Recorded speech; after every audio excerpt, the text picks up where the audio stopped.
एक ओंकार सतनाम करता पुरख निर्भाव निर्वैर अकाल मूरत अजूनी सैभं गुरु प्रसाद जप आदि सत योगाद सत है भी सत नानक होशी भी सत। पहली पातशाही श्री गुरु नानक देव जी महाराज जी की ये पवित्र रचना जपजी साहिब का मूल मंत्र है। इस मंत्र के द्वारा सच्चे पातशाह उस प्रभु का गुणगान कर रहे हैं कि हे परमात्मा, आप स्वयं ज्योति और श्रुति के रूप में प्रकट हुए, करोड़ों ब्रह्मांड बनाए, 83 लाख योनियां बनाई, और जब से संसार बना है आप मनुष्य का चोला धारण करके जीवों के उद्धार के लिए आते रहे हो। आज भी आप संसार में किसी न किसी मनुष्य के चोले में काम कर रहे हो, जीवों का उद्धार कर रहे हो, और जब तक ये संसार रहेगा आप जीवों के उद्धार के लिए इस संसार में सद्गुरु के रूप में आते रहोगे। ये प्रभु की बढ़ियाई है।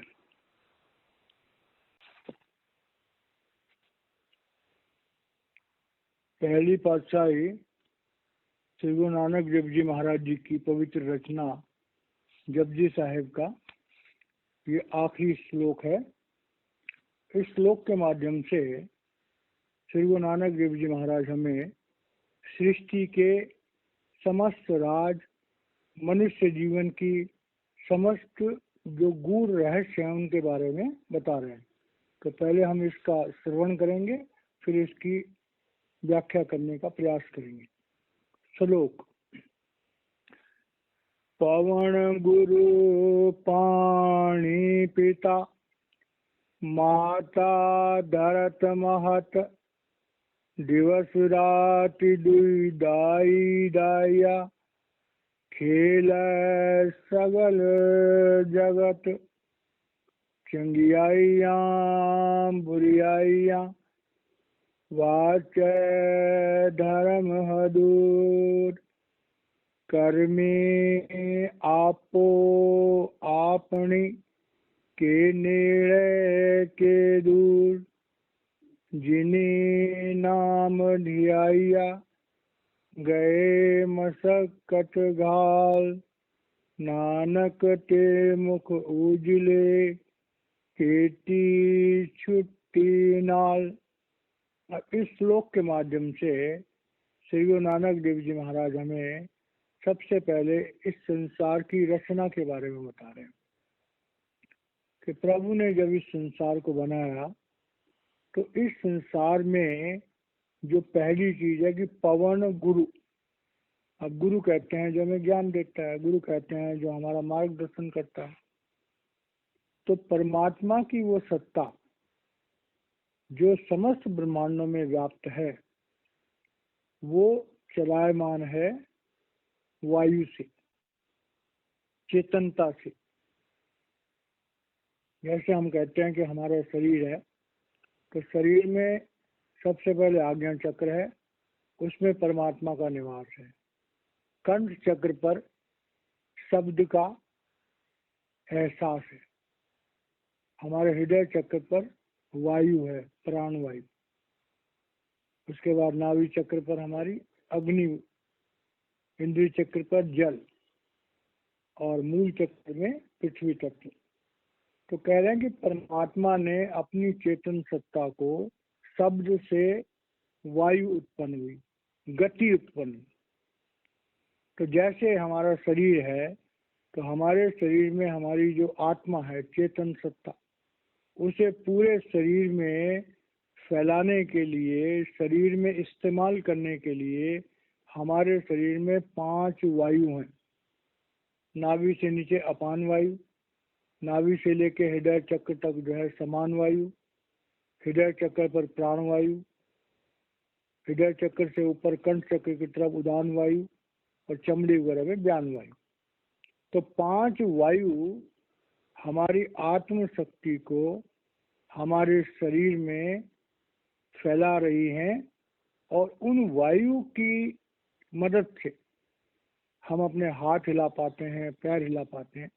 शरीर में जो भी हम इस्तेमाल करते हैं शरीर को, बिना इन वायु की मदद के नहीं हो सकता। और इसी तरह से ब्रह्मांड में जो प्रभु की सत्ता है, वो भी चेतन सत्ता, उसको भी वायु से कंसीडर किया गया है। तो कह रहे हैं कि पवन गुरु हमारे जीवन में जो हमारी चेतना, आत्म शक्ति को चलाने के लिए, चाहे ये शरीर हो और चाहे 3 लोक हो, तो उसमें जो वायु का तत्व है वो प्राण वायु हम जैसे कहते हैं। 2 धाराएं हैं, एक है सुरत की धारा और एक है प्राण की धारा। तो सुरत की धारा हमारी आत्म शक्ति को डिनोट करती है, और प्राणों की धारा हमारी जो मन की शक्ति को या काल शक्ति को डिनोट करती है। तो इसलिए हमारे जीवन में जो वायु है, और वैसे भी हम बिना सांस लिए जिंदा रह ही नहीं सकते, बिना ऑक्सीजन के हम जिंदा रह ही नहीं सकते। तो पहली चीज क्या है कि भाई हमें जिंदा रहने के लिए ऑक्सीजन चाहिए, वायु तत्व चाहिए। दूसरा पानी, पिता। अब पिता क्या होता है, हमें जन्म देता है। तो पानी जो है, पानी के बिना हम जिंदा नहीं रह सकते। इसके बारे में और गहराई से समझना हो तो रहीमदास जी का है कि रहीमन पानी राखिए, बिन पानी सब सून, और पानी बिना ना उबरे, मोती मानस चून। एक पानी तो जल है, और एक पानी है वो जीवन शक्ति, जैसे मोती है, उसके अंदर पानी होता है। अगर अंदर मोती का पानी सूख जाए तो मोती की 2 कौड़ी की कीमत नहीं है। चून है, आटा है, उसमें पानी नहीं डालोगे तो रोटी बन ही नहीं सकती है। इसी तरह से मनुष्य है। अगर मनुष्य जो है पिता के उस एक बूंद, उस जल से, जिसे हम प्राण शक्ति कहते हैं, अगर वो न हो तो हमारा जन्म ही नहीं हो सकता है, बीज रूप। तो यहाँ पर पानी पिता का मतलब जो है वो गुड़, मतलब ये है कि हम जब जिंदा होते हैं, वो प्राण शक्ति जो हमें जीवन देती है, वो पिता का अंश, जो माता धर्त महत्व। तो पिता जो है वो परमात्मा को डिनोट करता है, और माता प्रकृति को डिनोट करती है। तो पिता के पानी, पिता, बाहर हम पानी के बिना जिंदा नहीं रह सकते, लेकिन वो पानी जिसके बारे में रहीमदास जी कह रहे हैं कि जब पिता का अंश माता के शरीर में प्रवेश करता है तो हमारा जन्म होता है। तो इसका मतलब क्या हो गया कि वो जो जीवनी शक्ति है जिसके द्वारा ये संसार चलता है, वो असल में पानी है, और पानी के बिना कोई जिंदा रह ही नहीं सकता है। माता धरत महत्व, और माता का जो स्थान दिया गया है वो इस पृथ्वी लोक से लेकर के और ब्रह्मलोक तक। महत्व का मतलब ब्रह्मलोक भी होता है। महत्व का मतलब जो है वो ब्रह्मंडी मन, मतलब माता जो है वो इस पिंड के देश, पिंड, अंड और ब्रह्म का डिनोट करती है। माता पिंड, अंड और ब्रह्म को डिनोट करती है।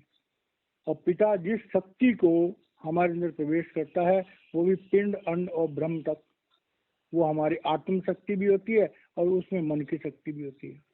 अब पवन गुरु जो है वो हमारी आत्मा की चेतनता है।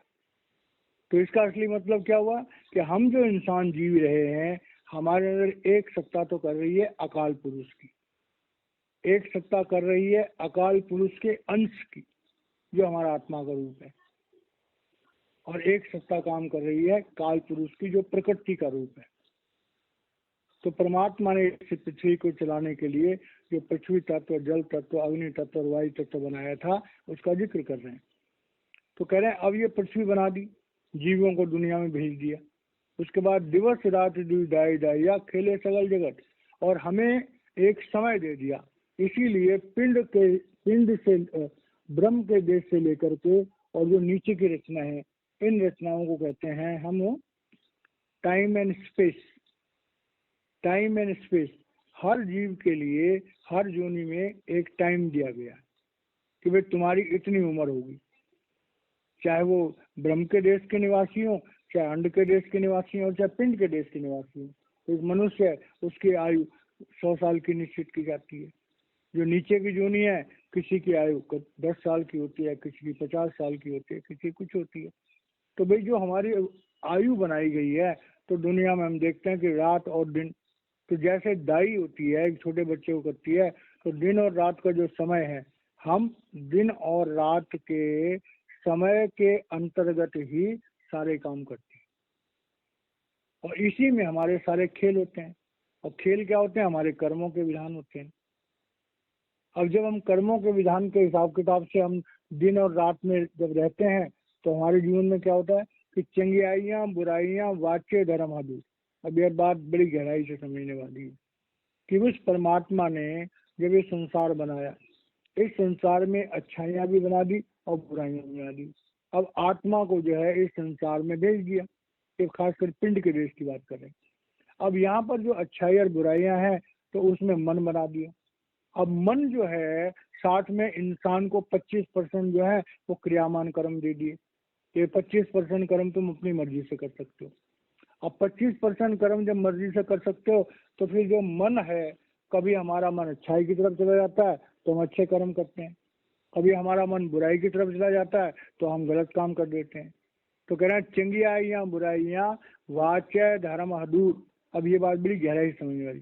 श्री गुरु नानक देव जी महाराज कह रहे हैं, ऐ दुनिया के लोगों, संसार में जब तुम जी रहे हो, तुम्हें कर्म करने की स्वतंत्रता है 25%।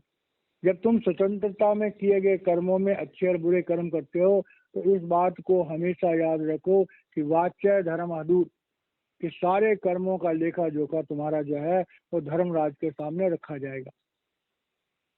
ये बात बड़ी गहराई से जो भाई बहन सत्संग को सुन रहे हैं, श्री गुरु नानक देव जी महाराज हमें चेतावनी दे रहे हैं कि भाई तुम संसार में जी रहे हो, तो तुम गाफिल मत हो, अपने कर्मों की तरफ से तुम लापरवाह मत हो। अपने एक एक कर्म को देखो कि वो कर्म अच्छा है या बुरा है। यूं तो अच्छे और बुरे कर्म दोनों ही बेड़ियां हैं बांधने के लिए। तो कह रहे हैं कि चाहे तुम्हारे अच्छे कर्म है और चाहे तुम्हारे बुरे कर्म है, वो सारे कर्मों का हिसाब किताब जो है वो धर्मराज के सामने रखा जाएगा। और धर्मराज जो है फिर हमारे कर्मों को देख करके और आगे क्या करेगा कि कर्मी आपो आपने के निर्णय के दूत। अब धर्मराज देखेगा, अगर हमारे कर्म दुनियादारी के हैं तो हमें दोबारा जन्म दे देंगे, हमारे कर्म अच्छे हैं हमें स्वर्ग दे देगा, हमारे कर्म बुरे हैं हमें नरकों में भेज देगा, हमें नीचे की योनि में भेज देगा। श्री गुरु नानक देव जी महाराज कह रहे हैं कि मनुष्य जीवन में सबसे इम्पोर्टेंट चीज यह है, हमें अपने कर्मों पर पूरा ध्यान देना चाहिए। होना तो ये चाहिए कि हम ना अच्छे कर्म करें ना बुरे कर्म करें, मतलब हम प्रभु को समर्पित कर्म करें, हम नेह कर्म करें, हम स्वयं को कर्ता न समझें। अगर हम स्वयं को कर्ता समझेंगे तो वो कर्म हमारे सकाम कर्म हो जाएंगे, अगर सकाम कर्म हो जाएंगे तो हमें उनका भुगतान करना पड़ेगा। तो कर्मी आपो आपनी के निर्णय कह दूं।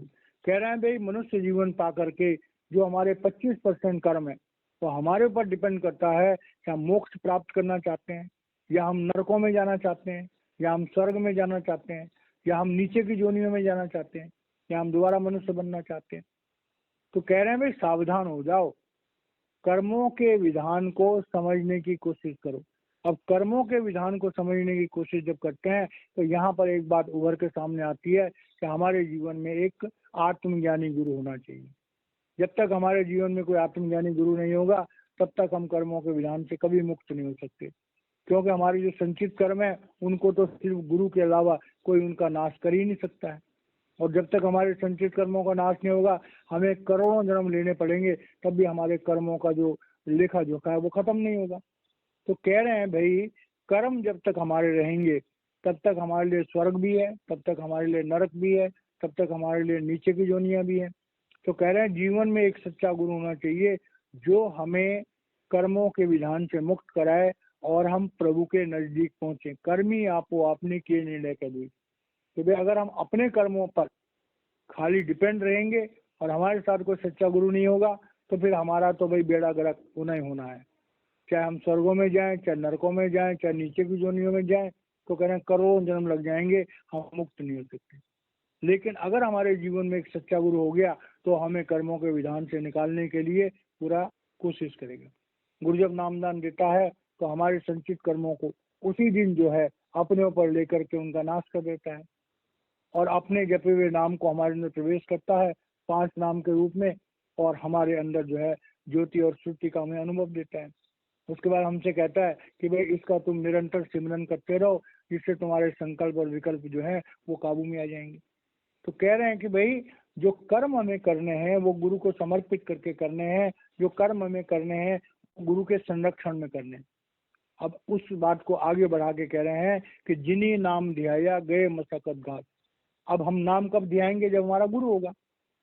तो इस शब्द का आंतरिक मतलब यह है कि हमारे जीवन में एक सच्चा आत्मज्ञानी समर्थ गुरु होना चाहिए, जिसकी पहुंच प्रभु तक हो, सतपुरुष तक हो, सतनाम तक हो, और वो हमारे कर्मों के विधान को खत्म कर सके।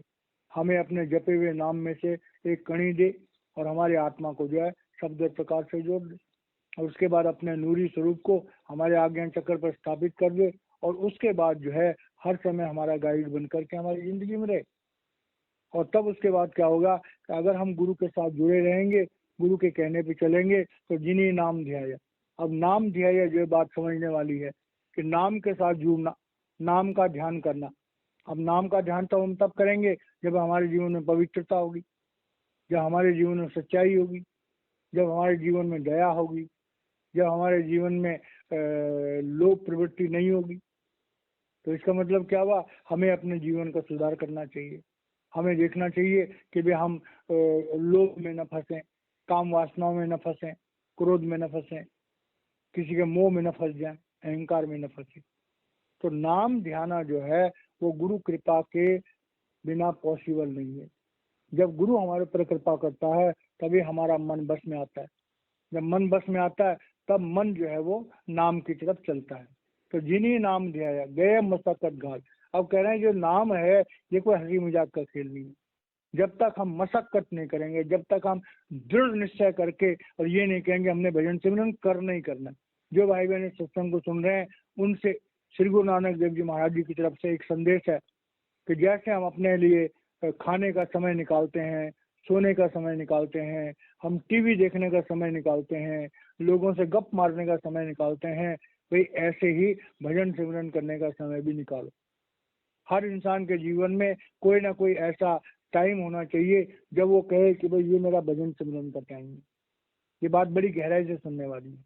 जो भाई बहन सत्संग को सुन रहे हैं, आज हम सब मिल करके आज एक प्रण करते हैं कि हमारे जीवन में एक भजन सिमरन का टाइम निश्चित होना चाहिए।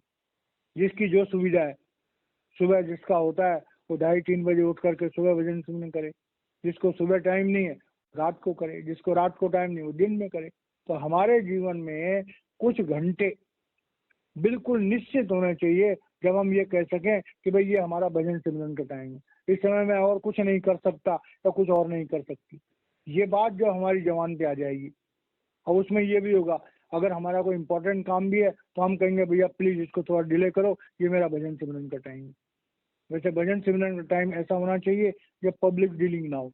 इसीलिए गीता में भगवान कृष्ण ने भी कहा कि या निशा सर्वभूतानाम तस्याम जागृति संयमी यश्याम जागृति भूतानी सा निशा पश्यतो मुनि। तो भजन करना है तो सबसे अच्छा समय होता है रात के टाइम का। रात के टाइम पे ना हमारा कोई रिश्तेदार आता है, ना हमारा कोई टेलीफोन आता है, और रात को हम जो बड़े आराम से भजन सिमरन कर सकते हैं। तो कह रहे हैं कि जिन्हीं नाम दिया गए मशक्कत घात। जब तक हम पूरी श्रद्धा से, पूरी ताकत से उस नाम में लीन नहीं हो जाएंगे, उस नाम में खो नहीं जाएंगे, उस नाम में समा नहीं जाएंगे। और नाम में समाने का मतलब है अपने गुरु से प्यार करना, अपने गुरु से दिल और जान से प्यार करना। तो गुरु नानक देव जी महाराज कह रहे हैं कि जिन्हें नाम ध्याया गए मसकत घाल, नानक ते मुख उजले खेती छुटी ना। श्री गुरु नानक देव जी महाराज कह रहे हैं कि वही इंसान का मुंह उजला है, वही इंसान समझदार है जिसने मनुष्य जीवन पा करके एक सच्चे गुरु से नाम लेकर के और मनुष्य जीवन को सफल कर लिया। जीते जी जो है वो अंदर में शब्द गुरु से जुड़ गया, अंदर में नूरी गुरु से जुड़ गया, जीते जी मरना सीख गया, जीते जी पिंड ब्रह्म को छोड़ना सीख गया, जीते जी शब्द के साथ जुड़ गया। तो जब उसकी मौत आएगी तो वो सीधा उसका गुरु प्रकट होगा और उसे सीधा सचखंड ले जाएगा। तो नानक ते मुख उजले, उजले का मतलब होता है प्रभु की दरगाह में वही लोग जा पाएंगे और केती छुट्टी नाथ। और प्रभु के दरबार में हम जाएंगे तो पहला हमारा काल से लेखा फटेगा, हमारा 3 लोगों से रिश्ता छूटेगा, उसी के बाद हम जाएंगे। तो श्री गुरु नानक देव जी महाराज कह रहे हैं कि मनुष्य जीवन का जो सच्चा उद्देश्य यह है कि हमें जीते जी मोक्ष प्राप्त करने के लिए पूरा प्रयास करना चाहिए।